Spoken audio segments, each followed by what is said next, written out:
Welcome to our channel. Today we how to uninstall Personal Capital app for net worth reporting. Easy tutorial step by step clearly.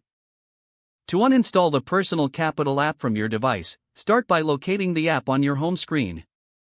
On Android devices, press and hold the app icon until a menu appears. Select Uninstall from the options provided. Confirm the uninstallation by tapping OK or Confirm. For iOS devices, press and hold the app icon until it begins to jiggle. Tap the X icon that appears on the corner of the app. Select Delete to confirm that you want to uninstall the app. If you're using a computer, open the control panel.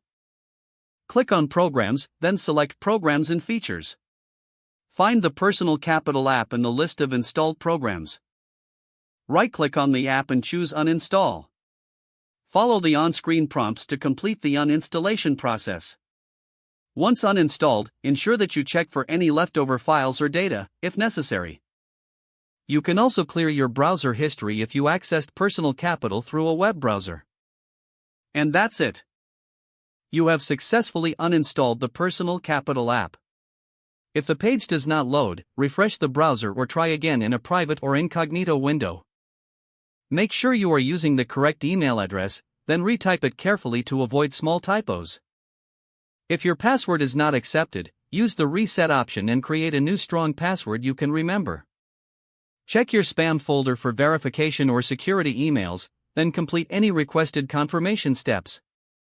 Enable two-factor authentication if available to improve account security and reduce unauthorized access risk.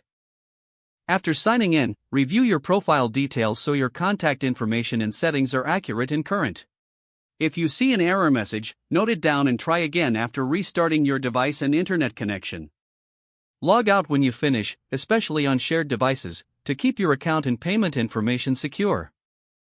If the page does not load, refresh the browser or try again in a private or incognito window.